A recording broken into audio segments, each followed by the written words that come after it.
I'm Denise Richmond Kelly, and I'm your co-host today for Wake Up and Live with the Arts.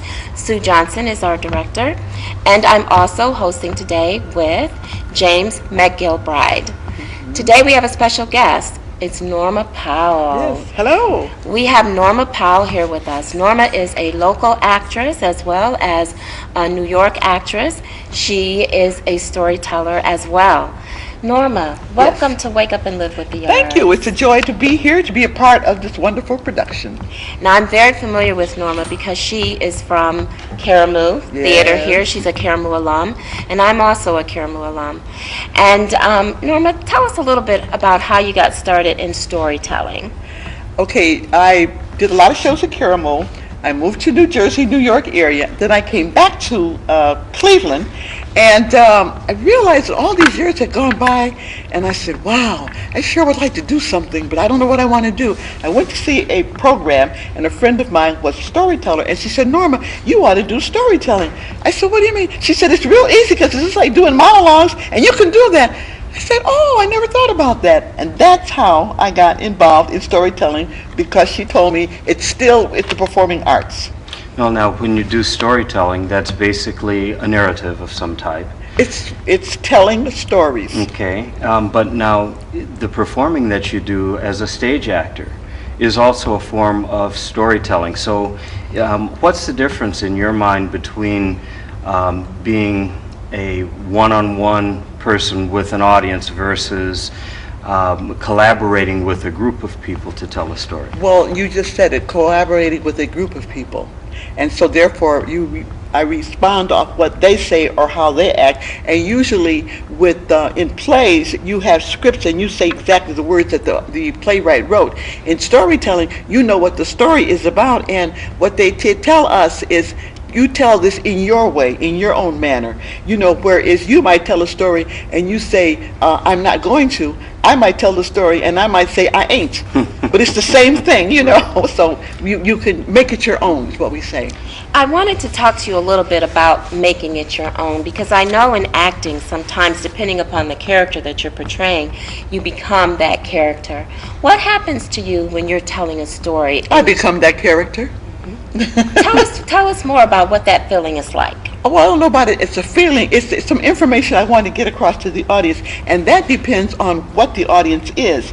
Now, I can tell the same story to children, and I can tell the same story to senior citizens. It's the same story. My language and my movements are different, because with children, I'm more animated and jumping around. With the senior citizens, well, I'm not going to be too much jumping around, of course, because I'm not going to jump around much. But that's what it is. It's whatever the audience is, that's what I play toward. Well, one of the things that you had mentioned some time ago, well, first of all, that phrase, once upon a time. That's my 4 magic words. I usually say, what are the 4 magic words that start out a story? And I ask the audience, and whatever age they are, and then I'll direct, and they'll come with Once upon a time. Yes, Yeah. and that starts all the stories. And as soon as you hear that, I call it magic, because as soon as someone says, once upon a time, you sit back and you relax and you're getting ready because you know you're about to hear something. Now, generally, when you think of once upon a time, you're also thinking about the passing down of information through the ages. Exactly. Something we might call folk tales. Yeah, well, folk tales, myths, cultural stories, a lot of them are truth. There is truth in a lot of folk tales, but as they pass down through the generations, you know, it changes around a little bit, you know.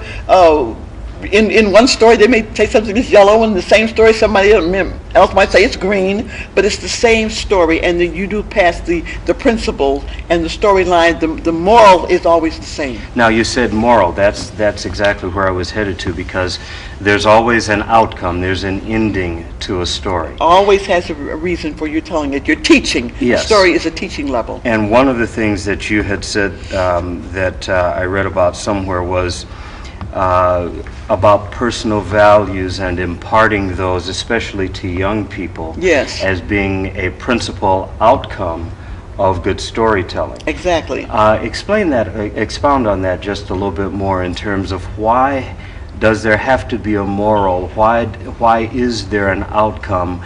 Because you know, these days you can see on television what they call cliffhangers, where you really don't know what the outcome is. Until next week you tune Yes. in. Well, no, because everything that we do, we're teaching or we're learning, no matter what it is. You've been, years ago, sitting on the front porch, there were the old people and the young people, and the old people would be telling stuff that they knew about, and the young kids, we'd be sitting there listening. So we were learning. They were just talking among themselves, but we were learning, and that's what storytelling is. You pass on the knowledge and the wisdom that the quote-unquote old folks are telling you.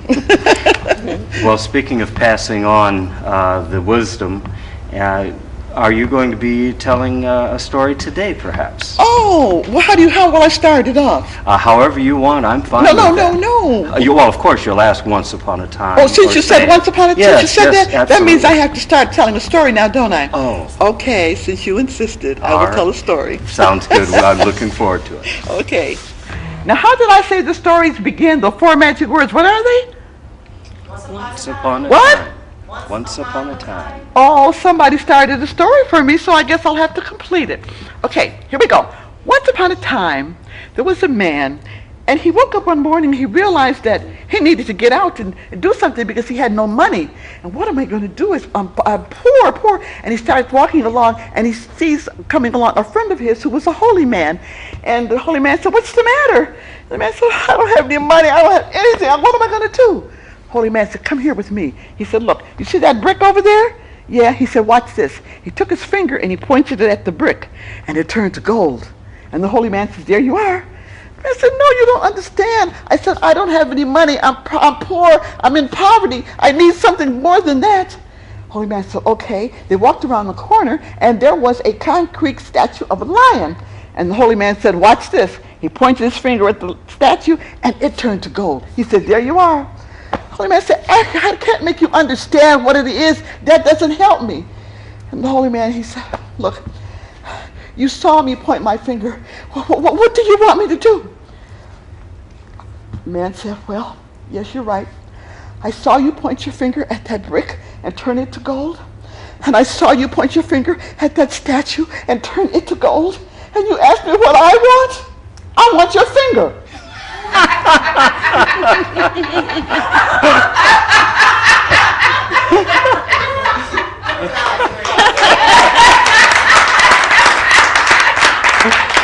But then the holy man said, "Since you would not accept what was offered to you in love, you, my friend, will end up with nothing."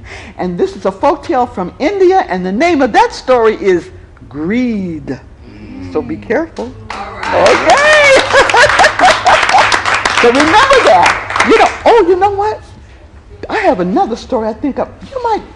You might like this story.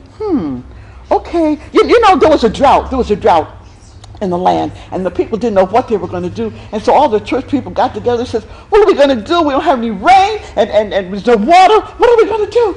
They said, "I tell you what, let's go to the pastor's house and ask the pastor to pray for rain, and then we'll be okay." So all the church people got together, and they went over to the pastor. The pastor was, what was the name of the pastor? Oh yeah, it was Reverend Barham. Yeah, they went to her house, and they knocked on the door, and she said, "What do you want?" He said, "Look, it's a drought, and we want you to pray. We want you to pray for rain so we can have water again. And we have faith you can do this." Reverend Barnham says, "There'll be no miracles today." So why not? Why not? We have faith. You people do not have faith. You do not have true faith. "Yes, we do. We have true faith. We have true faith." To which Reverend Barnham replied, No. If you people had true faith that I could pray and make it rain, y'all would have brought your umbrellas." And that's that. Okay. Thank you. Okay. And how much fun was that? That was Norma Powell, a consummate storyteller. Thank you. That was joyful. And, Norma, one thing that occurs to me is that these days parents often don't sit and tell stories Exactly. to their children like they used to. I know when I was a child, there were times we'd sit around a fire.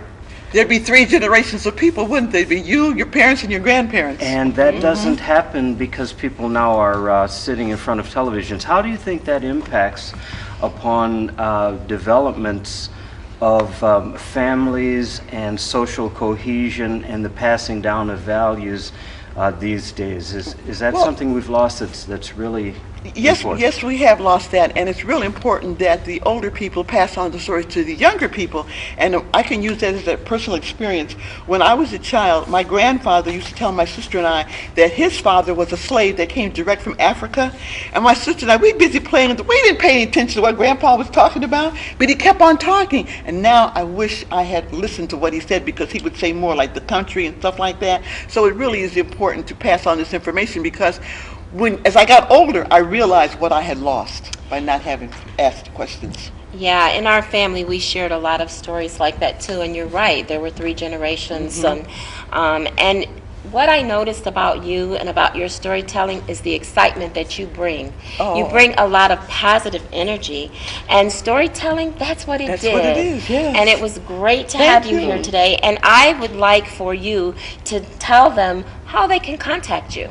Okay, well, you can always contact me through Wake Up and Live, and my email is 3 letters and 3 numbers. It's njp826 at sbcglobal.net. And now I always say that NJP are my initials and 826 is my birthday. And now, since you know when my birthday is, I'm accepting all cards, gifts, and cash. Thank you. Well, one last question. Are you going to be performing anytime soon? Will people be able to maybe come and see you perform in the near future? Well, hopefully I am. I do a lot of churches and senior citizen places that I do. In fact, I'm going to be at Eliza Bryan in February. I know that, and I have a couple other things that I'm working on. But anything like that, you can get it on the website, on Wake Up and Live's website. They'll have the information. Very good. Well, it's been a joy having Norma Powell as a guest, but we're not finished yet. Oh, no. Because coming up, we have Marianne Harris, Yes. who is also just an elite storyteller and a She person is so of elite. significance. She happens to be the president That's right. of the Cleveland Association of Black Storytellers. That's right. But more important than that, she's also the president of the National Association of Black Storytellers. And so we will leave it right there. It doesn't get much more significant than that. Yes. Wait there for us. We'll be right back.